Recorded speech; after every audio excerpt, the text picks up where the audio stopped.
अस्सलामु अलैकुम वरहमतुल्लाहि वबरकातुहू। बिस्मिल्लाहिर्रहमानिर्रहीम। मुहतरम सामईन और नाज़रीन किराम, अल-वजीज़ का आज दूसरा सबक पेश खिदमत है। आज का सबक शुरू हो रहा है सफ़ा नंबर 23 की आखिरी लाइन से। बाबुन नजासात, नापाकियों का बयान, नजिस चीज़ों का बयान। अन नजासात जमउ नजासा, नजासात इन नजासत की जमा है। अब अगले सुतूर में बताया जा रहा है कि नजिस और नापाक किसे कहते हैं। वही कुल्लु शैइन यस्तक़दिरुहु अहलुत तबाइ सलीमती व यतहफ़्फ़ज़ून अन्हु व यग़सिलून थियाब इज़ा असाबहुम कल आदिरति वल बौल। ये है नजिस और नापाक चीज़ की तारीफ़। हर वो चीज़ जिसे उम्दा फितरत के हामिलीन, जिसे उम्दा फितरत के मालिक लोग नापाक समझते हो, गंदा समझते हो, और जिससे अपने आप को बचाना चाहते हो, और उस चीज़ के लग जाने पर अपने कपड़े को धोना ज़रूरी समझते हो, जिस तरह से पेशाब का मामला है। पेशाब अगर कपड़े पे लग जाए तो लोग उसको धोना चाहेंगे और उससे दूर रहना चाहते हैं, और पेशाब को गंदा समझते हैं। तो ये है नजिस और नापाक चीज़ की तारीफ़। वल अस्लु फिल अशियाई अल इबाहतु वत तहारतु। अब आगे एक सवाल का जवाब दिया जा रहा है कि चीज़ों की असलियत क्या है। किसी भी चीज़ को हम नापाक कह सकते हैं, कोई भी चीज़ उसको हम हराम कह सकते हैं। तो बताया जा रहा है कि असल में तमाम चीज़ों की असलियत तहारत है, पाक है। किसी भी चीज़ को आप नापाक नहीं कह सकते जब तक कि उसके नापाक कहने पर दलील ना आ जाए। फमन ज़अमा नजासत ऐनिम्मा फ़अलैहि बिद्दलील फ़इन नहज़ बिही फ़ज़ालिक। अगर कोई शख्स किसी चीज़ को नजिस कह रहा है तो उस पर दलील लाना ज़रूरी है। अगर दलील से बात साबित हो जाए तो ठीक है। व इन आजिज़ अन्हु औ जाअ बिमा ला तक़ूमु बिहिल हुज्जतु फ़ल वाजिबु अलैनल वक़ूफ़ु अला मा यक़्तदीहिल अस्लु वल बराअ। और अगर दलील ना ला पाए या ऐसी दलील ले आए जिससे हुज्जत साबित ना हो, हुज्जत कायम ना हो, तो फिर हम लोगों पर वाजिब और ज़रूरी है कि हम खामोश रहे। और इसी चीज़ का तकाज़ा शरीयत करता है कि हम बिना दलील के बात ना करें बल्कि खामोशी इख्तियार करें। लिअन्नल हुक्म बिन नजासती हुक्मुन तकलीफ़ियुन तउम्मु बिहिल बलवा। इसलिए कि किसी चीज़ को नजिस कहना, नापाक कहना, ये शरई हुक्म है और उससे परेशानी और बढ़ जाती है। अगर हुक्म सही से साबित ना किया जाए, दलील की रोशनी में बात ना रखी जाए, तो फिर मुसीबत बढ़ जाती है। फ़ला यहिल्लु इल्ला बअदा क़ियामिल हुज्जा। इसलिए किसी चीज़ को नजिस कहना, नापाक कहना हलाल नहीं है मगर दलील कायम होने की बाद। अगर दलील है हराम कहने पर, नापाक कहने पर, तो ही उसको नापाक कहा जाएगा। अगर दलील नहीं है तो उसको हम और आप नापाक नहीं कह सकते, उसे हराम नहीं कह सकते। उसकी असलियत हिल्लत होगी, उसकी असलियत तहारत साबित होगी, उसे हम पाक ही समझेंगे। हाँ, अगर दलील आ जाए नापाक पर तो हम उसको नापाक कहेंगे। व मिम्मा क़ामत दलीलु अला नजासतिही। जिन चीज़ों की नजासत पर दलील कायम है उन चीज़ों का बयान। हेडलाइन है, यहाँ 7 चीज़ें बयान की जाएगी जो बज़ात ख़ुद नजिस है और दलील के साथ बयान किया जाएगा। नंबर 1, बौलुल आदमी, इंसान का पेशाब ये नापाक है।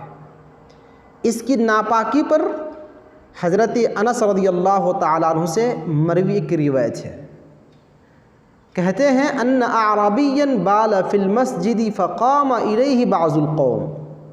देहात से एक शख्स आया, उसको नहीं मालूम था मस्जिद क्या चीज़ होती है, मस्जिद क्यों बनाई गई है, मस्जिद का अदब क्या है, उसका एहतराम क्या है, उसको नहीं मालूम था। वो आया और मस्जिद में पेशाब करना शुरू कर दिया। फ़क़ाम इलैहि बाज़ुल क़ौम, तो कुछ लोग खड़े हुए उनको डांटने लगे। तो अल्लाह के नबी सल्लल्लाहु अलैहि वसल्लम ने फरमाया दऊहु वला तज़रिमूहु, उसको अपनी हालत पर छोड़ दो, उसको मत डांटो, क्योंकि पेशाब के हालत में अगर डांटोगे हो सकता है कि उनकी तबीयत ख़राब हो जाए। क़ाल फ़लम्मा फ़रग़ दआ बिदल्विन मिन माइन फ़सब्बहु अलैहि। रावी हदीस कहते हैं कि जब वो शख्स पेशाब से फारिग हुआ, मुकम्मल तरह से पेशाब कर लिया, तो अल्लाह के नबी सल्लल्लाहु अलैहि वसल्लम ने हुक्म दिया, एक डोल पानी मंगवाया और उस पेशाब पर पानी डाल दिया। इससे क्या मालूम हुआ? पेशाब नापाक है, इसको पाक करने के लिए पानी से धोना चाहिए। लिहाजा याद रहे, अगर आप लोगों में से किसी के कपड़े में पेशाब का कोई एक कतरा गिर जाता है तो कपड़ा तो नापाक हो जाता है, लेकिन उस कपड़े में नमाज होगी इस सूरत में कि आप उस कपड़े को धो लें। यानी जिस जगह पर पेशाब लगा है, पेशाब का कतरा गिरा है, उसी जगह को धो लेने से आपका पूरा कपड़ा पाक हो जाएगा, उसमें आप नमाज़ पढ़ सकते हैं। ऐसी बात नहीं है कि आपके कपड़े के दामन में निचले हिस्से में पेशाब का कतरा गिरा तो पूरा कपड़ा नापाक हो गया, ऐसी बात नहीं है। जिस जगह में पेशाब गिरा है उस जगह को अगर आप धो लेते हैं तो आपका कपड़ा पाक हो जाएगा और उस पाकी से आप नमाज़ पढ़ सकते हैं, कोई मुश्किल नहीं है। दूसरी चीज़ जो नापाक है वो है गायतुहु, यानी आदमी का पाखाना, ये नापाक है। इसकी नापाकी पर दलील हज़रत अबू हुरैरा रज़ियल्लाहु ताला अन्हु से एक रिवायत मरवी है, कहते हैं कि रसूलुल्लाह सल्लल्लाहु अलैहि वसल्लम ने फरमाया इज़ा वतिया अहदुकुम बिनअलिहिल अदा फ़इन्नत तुराब लहू तहूरुन। यह हदीस अबू दाऊद की है, यह हदीस सही है कि जब तुम में से कोई भी शख्स अपनी चप्पल से या अपनी जूतियों से गंदी चीज़ को रोंद दे, गंदी चीज़ से मुराद पाखाना है, किसी रास्ते से जा रहे हैं, किसी जगह पे हैं, वहाँ से आप जा रहे हैं, आपके जूती में या आपकी चप्पल में गंदगी लग गई, तो अल्लाह के नबी फरमाते हैं फ़इन्न तुराब लहू तहूरुन, तो उस जूती को, उस चप्पल को पाक करने की चीज़ मिट्टी है, मिट्टी उसे पाक कर देगी। अगर यहाँ पर गंदगी लग जाती है, आप यहाँ से चल के जाते हैं या उसी पैर को आप घसीट लेते हैं, चप्पल को ज़मीन से रगड़ लेते हैं, तो रगड़ने की बुनियाद पर आपकी चप्पल, आपकी जूती पाक हो जाएगी। तो दो चीज़ हो गई। तीसरी चीज़ जो नापाक है वो है मज़ी, ये नापाक है। अब मज़ी किसे कहेंगे? काफ़ी लोग ये नहीं जानते हैं कि मज़ी किसे कहा जाता है। तो यहाँ पर मज़ी की तारीफ़ पेश की जा रही है कि फ़हुवा माउन अबयदु रक़ीक़ुन लज़िजुन यख़रुजु इंद शहवतिन ला बिशहवतिन वला दफ़क़िन वला याक़िबुहु फ़ुतूरुन व रुब्बमा ला यहिस्सु बिख़ुरूजिही व यकूनु ज़ालिका लिर्रजुलि वल मरअ। मज़ी कहते हैं लेसदार, बारीक, सफ़ेद पानी को जो शहवत के वक्त यानी मज़े के वक्त निकलता है, उछल कर कूद कर नहीं, और ना ही उस चीज़ के निकलने के बाद कमज़ोरी का एहसास होता है। और कभी कभी ऐसा होता है कि उस पानी के निकलने का एहसास भी नहीं होता, और ये मामला मर्द औरत दोनों का है। यानी सफ़ेद लेसदार बारीक पानी होता है जो किसी सबब से बीवी से बात करते हुए, उससे खेलते हुए वो पानी निकल जाता है, लेकिन उछल कर कूद कर नहीं निकलता। और उस पानी के निकलने का कभी एहसास होता है, कभी एहसास नहीं होता है। और उस पानी के निकलने के बाद कमज़ोरी का एहसास भी नहीं होता हो, तो समझ लीजिए कि ये मज़ी है। और ये चीज़ औरत को भी आ सकती है और मर्दों को भी आ सकती है। तो ये मज़ी क्या है? नापाक है। और इसकी नापाकी पर दलील ले लीजिए। अली रज़ियल्लाहु ताला अन्हु से मरवी है, कहते हैं कुन्तु रजुलन मद्दाअन, मैं एक ऐसा शख्स था कि मुझे कसरत से मज़ी आता था। व कुन्तु अस्तही अन असअल नबी सल्लल्लाहु अलैहि वसल्लम, और मैं अल्लाह के नबी सल्लल्लाहु अलैहि वसल्लम से पूछने में शर्म करता था। लिमकान इब्नती, इसलिए कि अल्लाह के रसूल की बेटी मेरी ज़ौजत में थी, तो मैं शर्म कर रहा था कि मैं अपने ससुर से ये मसला कैसे पूछूंगा। फ़अमरतुल मिक़दाद इब्न अल-अस्वद फ़सअलहु फ़क़ाल यग़सिलु ज़करहु व यतवद्दउ। तो अली रज़ियल्लाहु ताला अन्हु कहते हैं कि मैंने मिक़दाद बिन अस्वद को कहा कि जाओ ज़रा अल्लाह के नबी से सवाल पूछ के आओ, ज़रा पूछो जवाब क्या देते हैं। तो मिक़दाद बिन अस्वद ने अल्लाह के नबी से मसला पूछा तो आपने फरमाया वो शख्स क्या करेगा, अपने ज़कर को, अपने शर्मगाह को धो लेगा और वज़ू करेगा। तो वज़ू करने से और धो लेने से वो पाक हो जाएगा, उसको नहाने की ज़रूरत नहीं है। बहुत सारे बच्चे, बहुत सारे नौजवान ऐसे हैं जो सोचते हैं कि मज़ी आ गया तो अब हमको नहाना पड़ेगा। नहीं, नहाने की ज़रूरत नहीं है। आप सिर्फ़ अपने शर्मगाह को धो ले, कपड़े के जिस हिस्से में, जिस जगह में मज़ी लगा है उस जगह को धो लीजिए और वज़ू कर लीजिए, आप पाक हो जाएंगे। तो ये तीसरी चीज़ थी जो नापाक है। चौथी चीज़ है वदी। वदी क्या होता है? वदी की तारीफ़ यहाँ पर पेश की जा रही है। फ़हुवा माउन अबयदु सखीनुन यख़रुज बादल बौल। पेशाब के बाद निकलने वाला गाढ़ा सफ़ेद पानी। पेशाब के बाद कभी कभी ऐसा होता है कि पेशाब के बाद एक कतरा, दो कतरा गाढ़ा सफ़ेद पानी निकलता है, तो उसको कहते हैं वदी। वहुवा नजिसुन, और ये वदी भी क्या है? नापाक है। अन इब्न अब्बास रज़ियल्लाहु ताला अन्हु क़ाल, इब्न अब्बास रज़ियल्लाहु ताला अन्हुमा रावी है, कहते हैं अलमनी वलवदी वलमज़ी। मनी, वदी और मज़ी, तीन चीज़ों के बारे में बता रहे हैं। अम्मल मनी फ़हुवल्लज़ी मिन्हुल गुस्ल। मनी अगर निकलता है तो उससे गुस्ल करना वाजिब और ज़रूरी है। बिना गुस्ल के इंसान पाक नहीं होगा। जैसे कोई शख्स अपनी बीवी से हुकूक़ ज़ौजियत अदा करता है तो उसको नहाना ज़रूरी है। एहतिलाम हो गया तो उसको नहाना ज़रूरी है। मनी निकल गया तो उसको नहाना ज़रूरी है। व अम्मल वदी वल मज़ी, जहाँ तक वदी और मज़ी की बात है, वदी तो आपने समझ लिया पेशाब के बाद जो निकले, और मज़ी आपने समझ लिया जो मज़े में निकले। फ़क़ाल, तो आपने फरमाया मज़ी वदी के बारे में, इग़सिल ज़करका औ मदाकीरका व तवद्दा वुदूअका लिस्सलाह।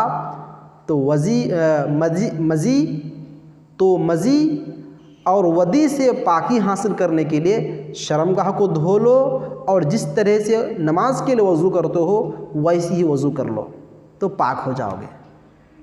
तो ये चार चीज़ें आपके सामने पेश कर दी गई। पांचवी चीज़ रौसुन मा ला युकल लहमुहु, जिस जानवर का गोश्त खाना मना है उस जानवर का जो गोबर है वो भी नापाक है। अन अब्दुल्लाह रज़ियल्लाहु ताला अन्हु क़ाल अरादा नबिय्यु सल्लल्लाहु अलैहि वसल्लम अन यतबर्रसा फ़क़ाल इअतिनी बिसलासति अहजार फ़वजदतु लहु हजरैन व रौसत हिमारिन फ़अमसकल हजरैन व तरह रौसा वक़ाल हिय रिज्सुन। हज़रत अब्दुल्लाह रज़ियल्लाहु ताला अन्हु से रिवायत है, यह हदीस बुखारी मुस्लिम की है, कि एक मरतबा अल्लाह के नबी सल्लल्लाहु अलैहि वसल्लम ने पेशाब या पाखाना करना चाहा। फ़क़ाल, तो आपने फरमाया ए अब्दुल्लाह इतीनी भी सलासत हज़ार, जाओ 3 ढेले और 3 पत्थर लेकर आओ। तो रावी हदीस कहते हैं फ़वजदतु लहु हजरैन व रौसत हिमारिन, तो मैंने अल्लाह के रसूल के लिए 2 पत्थर पाया, छोटा छोटा 2 पत्थर पाया, और गधे का जो गोबर होता है, सूखा हुआ गोबर, हमने वो पाया। फ़अमसकल हजरैन, तो जब मैंने अल्लाह के रसूल को दिया तो अल्लाह के रसूल ने दोनों पत्थर तो ले लिया, व तरह रौसा, लेकिन गधे का जो सूखा गोबर था उसको आपने फेंक दिया। वक़ाल, और आपने कहा हिया रिज्सुन, ये नापाक है। तो इस हदीस से क्या मालूम हुआ?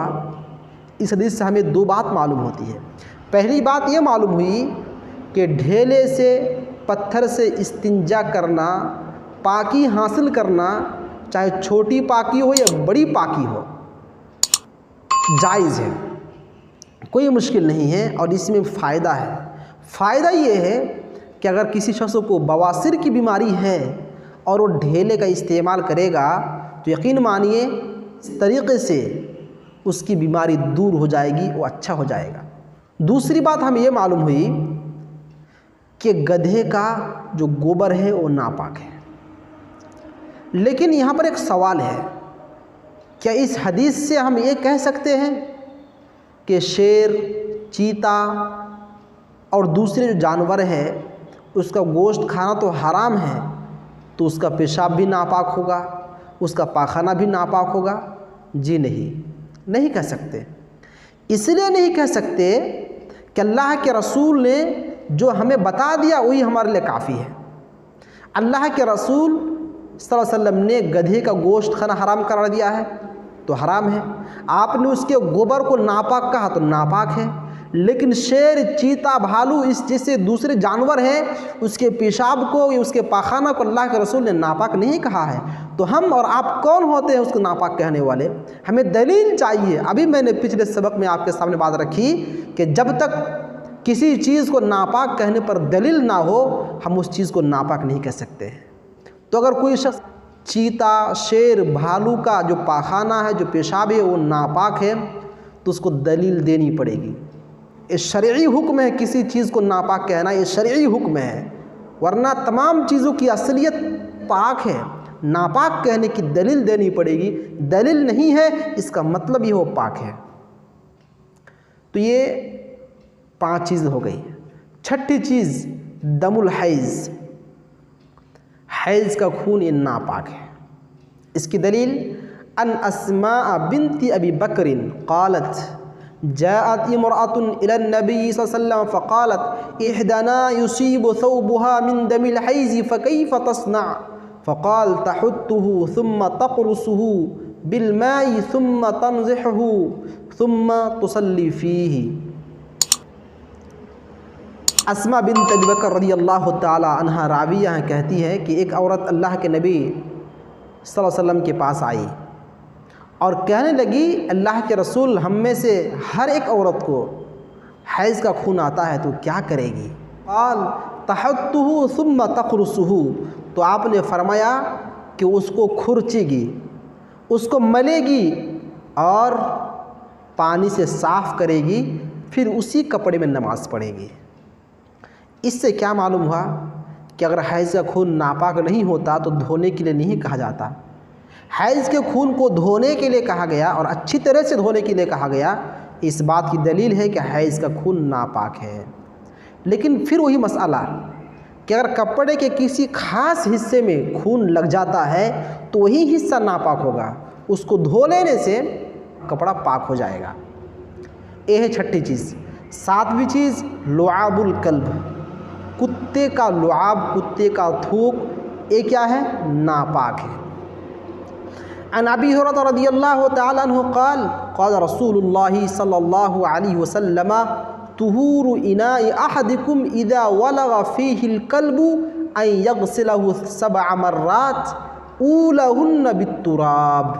अबू हुरैरा रज़ियल्लाहु तआला अन्हु रावी कहते हैं कि रसूलुल्लाह सल्लल्लाहु अलैहि वसल्लम ने फरमाया, तुहूरु इनाइ अहदिकुम, तुम में से हर एक शख्स के बर्तन की पाकी इसमें है कि जब कुत्ता उसमें मुंह डाल दे तो उसको 7 मरतबा धोए और पहली मरतबा मिट्टी से धोए। एक रिवायत में है या आखिरी मरतबा मिट्टी से धोए। तो खैर 7 मरतबा धोने के लिए अल्लाह के रसूल ने कहा है। क्यों कहा है?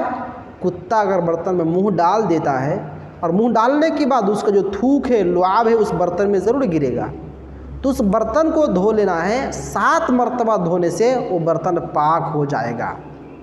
तो कुत्ते का जो लुआब है वो नापाक है, इसलिए धोने के लिए कहा है।